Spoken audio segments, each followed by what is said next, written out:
ئەمریکا ڕێگەنادات بە موشەکەی دەژە سەتەڵایت و ڕەخنە لە ڕووسیا و چین دەگرێت بۆ تاقیکردنەوەکانیان.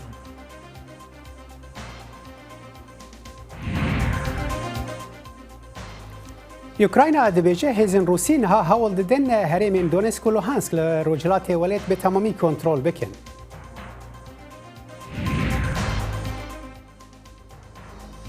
تورکیا دەست بە هێرشێکی نوێی زەمینی و ئاسمانی بۆ سەر بنکەکانی پەکەکە دەکات.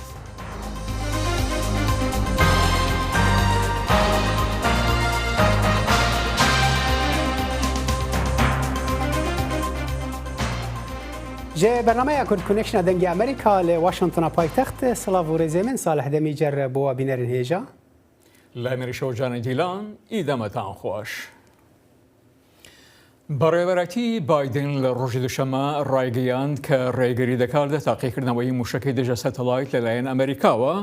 هەنگاوەیە کە بەرپرسانی کۆشکی سپی دەڵێن مەبەست دامەزراندنی ساندارێکی نوێیە بۆ کردداری لەشکری لە وەڵاییدا. ئەمریکا بەتوندی ڕەخنەی لە رووسیا و چین گرت لە ئەنجامدانی تاقیکردنەوەی موشەکی دژە سەتەڵایت و جێگری سەر و کۆمار کەماڵە هاریس لە ئۆتاریەکەیدا لە بنکەی هێزی ئاسمانی ڤاندەربێرگ لە کالیفۆرنیا بۆ تێشخستنە سەر ئەو هەنگاوەی بەڕێوەبەرێتەکە وەک بێباکانە ڕەخنەی لە کردەوەی رووسیا گرت. ریوبریا بایدن د ایدی داخوازا بکارانینا ماسکان د آلاوین و گوهستنه گشتی ده نچار نکه پشتی که دادواری کی فدرالی ل فلوریدای بریار دا کو داخوازا 14 مهی یا هاتی راگاندن نیاسایه و افجی هولا کوشکا سپی یا کم کرنا بلاوونا کووید 19 جناف ده به پیودارا کوشکا سپی جین ساکی بریارا دادور وکو بریارک جه دلگرانی آنی زمانو گوت ده کوشکا سپی پیدا چونه ده آگاهین لدور و بریاره ده بکه. ساکی جه پامنه را گوت بگمان اف بریارک جه دلگرانیه CDC به بردوامی شیرتا بکار آنینا ماسکان ده آلاوین گشتین و گوهستنه ده پشتی بریاره دادور هیلن سرکه ین عزمانی وکو امریکان ایرلاینز، یونایتد ایرلاینز، دلتا ایرلاینز و هروها ترينا نشتماني امتراك بكارانينا نچار يا ماسكان يكسر راكر. وەزارەتی بەرگریی رووسیا ئەمڕۆ ڕایگەیاند هێزەکانی موشکی و تۆپخانەکانی رووسیا لە یەک شەودا 1260 ئامانجیان لە ئوکرانیا تۆباران کردووە. وەزارەتەکە ڕایگەیاند هێزەکانی دژە فڕۆکەی رووسیا و فڕۆکەیەکی مێگی 29 ئوکرانیایان لە هەرێمی دۆنسک خستوەتە خوارەوە و هەروە خستە خوارەوەی 4 فڕۆکەی بێفۆڕۆکەوانی تر و چەندین شوێنی تر بۆمباران کراون. پیودار کۆمانداریە گشتیە لەشکرین ئوکراینایە ڕۆژە سێشەمێ گوت کە هێزên رووسی نها بالێ دەدن سەر هەولێن کۆنترۆلکردنا تەمام یا هەرێمên دۆنێسک و لوهانسک لە ڕۆژهەڵاتی وەلێت. پیودار ئالێکساندر شپۆتۆن د ڤیدیۆیەکە تۆمارکریدا نیشان بۆوەیەکێ دا کو هەولا سەرەکەیە لەشکرین رووسی ئەوە کۆ بەرەڤانیە ئوکراینای لە وان هەرێمان بشکینە و باژارێ ماریۆپۆل بە تەمامی کۆنترۆل بکە. شپۆتۆن گوتە هێزن رووسی هەروەها هەوڵ دەدەن خوا بگهێنن سینۆرێ ڕێڤەبەریە هەرێما خەرسۆن و ئەو بە تۆپبارانە سڤیلان لە باژارێ مایکۆلێڤ تاوانبارکردن وی ئیدعا کرد کۆ هەڤالبەندا رووسیا بێلاڕوس بە بەردەوامی ڕێ دده رووسیا کو ایریشن عزمانی جه ناو آخوی پیک بینه لدجی نافشین یوکراینای. ڕۆژی دووشەممە ماڵێکی پەرستاری بۆ چاودێری بە تەمەنەکان لە هەرێمی دۆنێسک لە ئوکرانیا چۆڵکرا لە کاتێکدا دەنگی تۆپخانەکان ئاماژە بە هەڕەشەی هێرشی نوێیان لەلایەن هێزەکانی رووسیاوە کرد بۆ سەر ڕۆژهەڵاتی وڵاتەکە. ماریاون لۆداون سرگێ و چەندانی تر لە سەرجگەکەیان دانیشتبوون و چاڕوانی بە جێهێشتنی شوێنەکەیان دەکرد بەلایەنی کەم 35 ژن و پیاو کە هەندێکیان بە سەختی دەتوانن ڕێ بکەن لەلایەن خۆبەخشەکانەوە یارمەتیان درا بۆ ئەوەی لەو هەرێمە هەڵبکەن کە لە مانگی چوارەوە لە ژێر هێرشدا بووە و ئیڤگنی تێکاچۆڤ سەرۆکی شوێنی ئەو بەتەمەنانە لەگەڵ نەتەوە یەکگرتووەکان کار دەکات بۆ ڕێخستنی دەرکردنیان لە شارەکە. ببورن ارتشا اسرائیل روجا سشم گوت که فروکن شرین اسرائیلی هجمارک ایریشن عزمانی لکرتا غزا پیک آنین و بنگه کا چکرنا چکان یا حماس کر آرمانج تراپورتان بحثا زیان مروی ده انجام وان ایریشان دا نکر او ایریش دبن وکو طولودان یا آویتنا روکتان جالی میلیتان فلسطینی و لباشور اسرائیل که روجا دوشمه بو یکم جار پشتی چند مهان نافچه این اسرائیل کرن آرمانج آویتنا روکتان او گرجیا هری نویا پشتی پفچونین مزگفتا الاقصى لأورشلیم و ایریشن کجر لنوا اسرائیل گوت وان ری لروکیتان گرد و تزیان مروی نهاتن راگهاندن اسرائیل چکدار حماس برپرس هلدگره لدور وان جور ایریش و آویتنا روکیتان سرکرده این گروپا جهاد اسلامی داخویانیه که دا بن پیکرن اسرائیل وکو او ناو کر لأورشلیم شرمزار کرن. پۆلیس دەڵێت لە ڕۆژی سێشەمە لە گەڕەکی هەزارەی شیعەکانی پایتەختی ئەفغانستان سێ تەقینەوە بۆ سەر خوێندنگایەکی کوڕان زیانی گیانی لێکەوتوتەوە. وتەبێژی پۆلیسی کابۆڵ خالد زادران لە سەر تویتەر وتی لە تەقینەوەکانی خوێندگای ئامادەیی عەبدوڕەحیم شەهید لە نێو برا شیعەکانمان کوژراوی لێکەوتوتەوە. خوێندگاکە پێشتر لەلایەن گروپی دەوڵەتی ئیسلامی جیهادیەوە کراوەتە ئامانج. گەواهی دەرێک بە ئاژانسی AFP وت تەقینەوەکان لە کاتی هاتنە دەرەوەی خوێندکارەکان لە پولەکانیان ڕوویداوە. نتوین یەکگرتی گوت سەرهەلدێرن حوسیین یەمەنێ ئەری کرد سەربازێن زارۆک ژەناو خوا دەرخن کۆ بە حەزاران بوان دێناو هەفت ساڵین شەڕێ نافخۆیی یەمەنێدا شەر کرد. حوسیان تشتێک و نەتەوەین یەکگرتی بناو وەکو پلانە کار بناو کرد امضا کرد جبو بداوی آنین و نهشتنا بکارانینا زاروکان ده ایریشن چکداری ده کشتنا زاروکان و ایریش کرنا دبستان و نخوشخانه یان پیفداری که نتوین یگرتی گوت سرهلدرین پیگیری اخوا آنی زمان و ناسنامه زاروکان ده ناو خود دیار کرن و ده ناو شش مهان دا دیوان آزاد بکن. عبدالاله هجار که یک مزن دیپلومات حوسیانه ریکفتن امضا کرد. نونرین آجانس زاروکان یا نتوین یگرتی جبو مدیای به برپرسین حوسی را لصنعای پایتخت یمن تبلی مراسم کیبون. وەزیری بەرگری تورکیا لە دەمەبەیانی ڕۆژی دووشەممە ڕایگەیان کە تورکیا دەست بە هێرشێکی نوێی زەمینی و ئاسمانی بۆ سەر چەکدارانی کورد لە باکووری عێراق کردووە. هەڵۆسیاکار وتیشی فڕۆکە و تۆپخانەکانی تورکیا هێرشیان کردە سەر بنکەکانی پارتی کرێکارانی کوردستان و هێزەکانی کۆماندۆ بە پاڵپشتی هێلیکۆپتەر و فڕۆکەی بیفڕۆکەوان لە ڕێگای زەمینەوە پەڕێونەتەوە بۆ ناوچەکە. شیانی ئاماژە پێکردنە هێرشەکە هەر پاش کۆبەرەوەی مەسرور بارزانی لە ڕۆژانی ڕابردوودا لەگەڵ ڕەجەب تەیب ئەردوغان دێت. و هەر لەو پەیوەندیەدا سەبارەت بەو هێرشانەی کە بە بەهانەی بۆنی پەکەکە لە ناوچەکەدا ئەنجام دەدرێت و بۆ زانینی زانیاری زۆرتر لەو بارەیەوە پەیامنێرمان سەڵام باڵایی ڕاستەوخۆ لە ڕێگای سکایپەوە لەگەڵماندایە. سەلام دەم باش دەتوانن وێنەیەک بە بێنەرانمان بدەن ئەو هێرشانە بە چ شێوەیەکە و لە چ ناوچەیەک بە زووری لە ئارادایەوە خۆت ئەنجام دەدرێت؟ بله گلک سپاس نوکا امل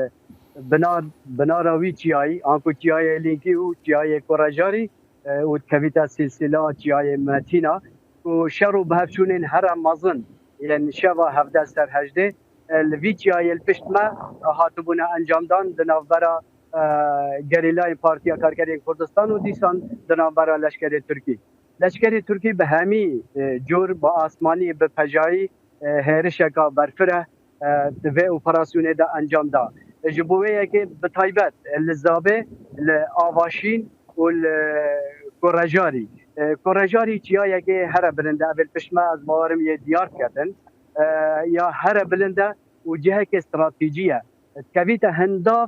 komalgeha Şêladizê û komalgeha Sîriye û dîsan dêre nûkê. Ev operasyona dest pêkirî bi rastî bûye cihê مترسیەکە مەزل دە خەلکی نەهاجی ئەم دناف خەلکی دابووین ناف خەلکێ وان کۆمەلگەها دابووین ئەوان گوتی چ ژیان لێ دەرێ نەمایە ji ber berdewam operasyon بە بارانkirin lê deverê têdekirin. ئیمەزانی حکوومەتی عێراق وەزارەتی دەرەوە شەرمەزاری ئەو هێرشەی کردووە بەڵام هەڵویستی حکوومەتی هەرێم چییە و هەروە خەڵکی ناوچەکە؟ بله خلک ناوچه آنکو خلک وان دور همیا آواجی گازن دیتوان هبون کو به هلوستی حتی نوکه یا حکومت هرما کردستان و به دنگی وان سروی یکی کو بردوام بردومانا به دوره تیتا کرن و اپراسیون تینا انجام دان خلکی سویل تیتا کشتن و دیسان او به بهر بونه جه همی گندن خو جه رز و بیستان خو جه خدان کرنا مارو مالات خو بس حتی نها چه دنگی وها نکریه بلکو چندین لاین عراقی جی نوکه ناراضی بونا خو برانبر به دیار کریه وکی مقتدا صدری و گلکندی حتی نوکه حکومت هرمه به هلوستو به دنگ سروی و پراسونه و آن بردومانا کریه. سلام بالایی پیامگری دنگی امریکا که لناوچکەوە لەگەڵماندا بوون زۆر سپاس.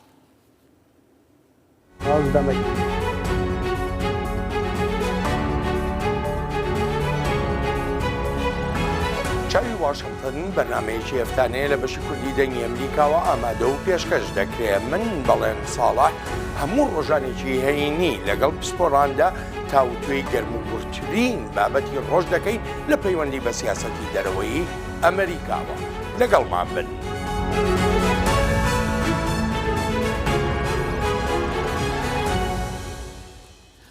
هەدەپە و پارتە کوردەکانی تر لە تورکیا لە کۆنفرانسی ڕۆژەماوانیدا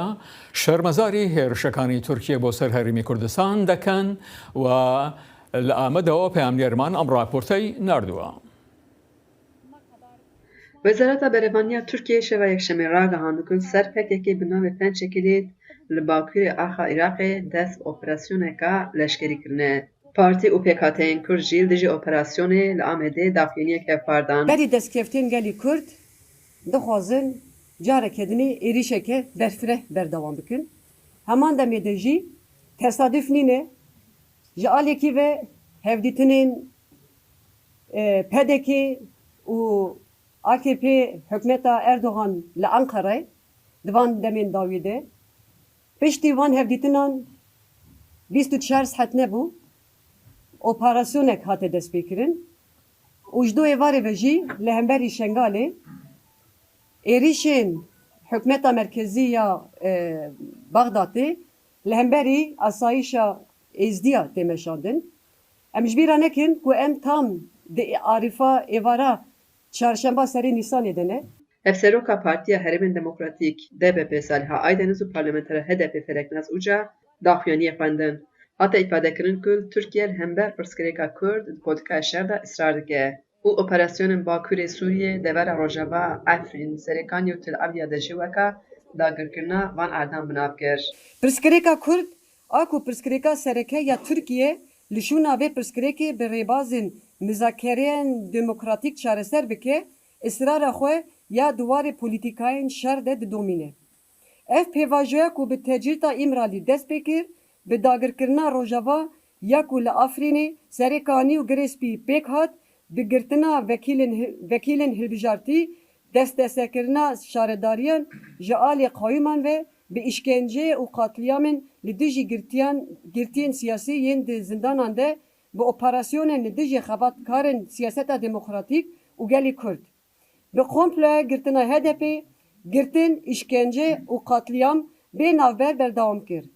Li gel van pêkanînan jî gelê Kurd çok neda û berxwedana xwe hin zêdetir mezin kir. Di daxuyanê de barê dan ser operasyona girtinê piştî Newrozê gotin ku ev ji bo çewistandin û çav tirsandina gelê. Daxuyaniyê hevpara partî û pêkhateyên sivîl rexneyên giran li Partiya Demokrata Kurdistan PDK jî kirin ku û serdana Serokwezîrê Herêma Kurdistanê Mesrûr Barzanî a berî operasyonê jî bi bîr xistin. Taybet em bang li gelê Kurd partiyên siyasî rêxistinên sivîl rewşenbîr û hunermendên Kurd komên olî û raydarên Kurdistanê dikin ku li hemberî vê şerê qirij hemû hêzên ku di vî şerî de cî digirin û PDK bi helwestekê hevpar bertêkeke xwe nîşan bidin. Wextê Saddam Qulubî kêfa gelê Kurd hat Kurdê Bakur got me nigekî Kurdistanê li başûrê me zindanî. Lê mixabil me nizanîbû me dijminê herî giran ji xwe çêkirê. Îro zarokê Kurda, zarokê gelê Kurd ji bona azadiya vî gelî li başûrê mezin berxwedanekê dike Hevserokê HDP Amed Zeya Ceylan jî dibêje şer ji bo tu aliyan serkeftinê nayne û hezrûnêrînên xwe li ser vê operasyonê ve hatîne ziman. ممکنه که ده همان ساعت دا هم ادیش دولت عراق ادیش شنگالی بکه دولت ترکیه ادیش امبیجن باشور کردستان بکه تی آماده کردن که ادیش کی هم بر روجاواجی چه بجبر بیه که اویا کنسپت کی فراه لهمبر کردا لهمبر تکوشینا کردا لهمبر سکنا کردا اوی انجاموی چبه دو دنیای دم دبیجن کس بشر نکتیه. Hêjayê gotineye ku Wezareta Berevaniyê ya Tirkiyeyê dibêje ku di operasyona Pençev Kilîtê li Bakurê Iraqê li ser bingehên PKK 26 şervanên PKK hatine kuştin. Xecî Canfarqîn, Dengê Amerîka, Diyarbekir. ده دمك دا كو دور بيشكرنا هردو تاخن شيخ مقصود و اشرفي جاليه فرقه چاران يا سوري و بردوام لباجار حلب رونشفان وان تاخان و دربدرن عفريني لكامبين شهبان رازيبون خواج في دور بيشكرنا را دينن زمان و داخوازا بداوي آنينا دور بيشكرنا دكن هن راپورتين مدياي دبيجن روسيا لباجار قامشلويه هن كومبون لدار خستنا دنافرا نونيرين حكومتا سوريا و برپرسن ريفبريا خوسر دا جبو جنافورنا گرجيان دنافرا هردو آليان دا. جبو آگاهین داوی لدور و دور پیشکرنه و باندورا و لسر جیانا روجانه خلک و نافچیان نها ابراهیم شیخو ریوبر ریخستنا مافی مروف لعفرینه به ریا سکایپ جه هریما شهبایی بمرایه دم باش ماموس ابراهیم دور پیشکرنا شیخ مقصود و اشرفیه چه باندور دایه سر دربدرین کامپا شهبایی؟ سلام و ریز کاک صالح جبو خلکی ما تماشا دکن در دنگی امریکا راست هرو هفدور پیشکرنا سر حد و تاخین کردان شیخ مقصود و اشرفیه لباجار حلب یعنی هرو نیزی 15 روزان بردوامی آوی گیمبونا شیر زاروکان در باس نابه نان فرنه سکنیانه یعنی روشی که آلوزی که مزن خرا پیدا دکه و بیر نکن بیتری 200,000 خلق می کرد و عرب الوی تاخنا جیان دکن پرانی آوان کجبر عفرین ایج پشت عفرین ها داگر کرن طایبت جیتا خواه شیخ مقصود یعنی پر استراتژی جدی یعنی باندورا ویل سر خلق ما شهباجی دکن هرو شهبا و شیخ مقصود اشرفیه یعنی هر سی دور گریدای کنترل رژیم سوریه ریبندین فرقه چاران ارتش سوری لسر هر سی آلیان تکلیه اون طبعا زنان ریج تگرتن و ان روش نها طيبات للشيخ مقصود اشرفيه باندور مزنه و يعني ببين بالشكل كدنجي سر شهباجي تاثير دكي باشا ماموس ابراهيم يعني وكو دزگه رخصتن خيرخوازي چه دكار يعني چه دزگه لو دري هنا چه رخصتن هنا هون وكو رخصتنا ما في مروف خو دكارن چه بكنج بو اليكاريا خلق دور پیشکری چه اشرفي و شيخ مقصود و چه جي لكامبا شهباي حتى نها تدزجين خيرخازي يعني جمعيات خيريه لتنن الحلبه دو برن يعني آلي رجيم دو برن لرجيم السوري كسينه للدربازي ودا بريبن وام جي وكر خصنا ما في مروفان مجروجا يكم دنگي خغاشت سازيا يونيسيف هرمي الاردني ما قلتن انه هاف دور بيشكرن بيتري 200,000 خلق برجيان دكي يعني نزيكي 5,000 كاس او زاروك يعني زاروك بتشوك بحاجات شیرن بحاجات عتشکینه هف دور پیشکرن یعنی آلوزیکی کالیساکی انسانی بخورا پیدا دکه لی حتی نهات آلین ناف دولتی تدخل نکرنه تنه آلی روسی وکی دخواست هف پیمانک ناف حرد آلیانا بکن لی امبیر نکن روسی آلی که دن باجی گفل سر ریوبری خو سر داده اگر هین دور پیشکرن سر فرکوشه قامش لو رانکن اما بهلن دولت ترکیه و هریمنا داگر کر بکه چوا سرکانی گرسپی و عفرین داگر کرن باشا ماموس ابراهيم يعني اگر ام بحث توجد 10,000 كس لتاخن شيخ مقصود اشرفي دور بيشكرنا بهتري 7,000 لكامبين هريما شهباينا يعني زياتري 3,000 كس اگر رخصتن اليكاريا وناكن هاتنا دور بيشكرن چوا اليكاري جوارا دچن چوا تشتن پدوين وان روجانه دابين دبن جوارا راست هاو دور پیچکرده هیا لخلق ما قانون يعني هنکی دردكافن تدبير خو يعني كسانه دارن جدبر دن وك تاخذ دربي ريبري خسر يعني دبرن دبن كنترول رجيم سوري دا يعني زحمتي كده شيء خلق ساعه 5 دم سبه دارن 6 دم سبه دارن زاروك دارن شن دارن وانا بن ربطاك ناني خو پیدا بکن نانی زحمتی کی مزنه يعني هف فرمی در بازی تا خوشه محصول يعني قاچاقچیان کلو پلانتین ناوا کامپی هر تشتی هانان يعني بريد ببين يعني فرمي تنن تجارن بازرگانن شرط زانه هر جهه کی بله افخال زلال بو ماموس ابراهیم يعني ريفبريا خسر لوان هريمان بحثا چه جوره چاره سریه دی که اگر رژیم دخوازه کوان هريمان کنترل بکه برسفر ريفبريا چیه لگور کون وان دبینن برسفر ريفبريا يعني از طيبات نظام دقتي ونزلنا بس حتى نهار يعني خلق را دکن سر يعني ماشي خلقی يعني دجی به دور پیچ کرنه يعني رنگی کی سیویل خوازن آشتینی چه ببین انه حبریزیک بینک ماور رژیم سوری چه ببین يعني ام جوک رخصتن ما في مروان ام با عالی کی خوازن فراسری کی ناو سوری خوب خود چه ببین نب شرانه نب دور پیچ کرنه بله خالت زلال بو ماموسته ابراهیم شیخور و برای رخصتنا ما في مروان لعفرین تجهری ما شهبای مرابی گلک سپاس بود امات باش بوا برپرسین اوکراینی دبیجن ده هزن وان لباجاری ماریوپول دور پیچکری خواه رادستی هزن روسی نکن او هر وها دخواز آلیکارین بهتر جهوالبندن خواه روج آوایی دکن راپورتا آرش عرباسادی هفکارم هیرو زنگانا پیشکش دکن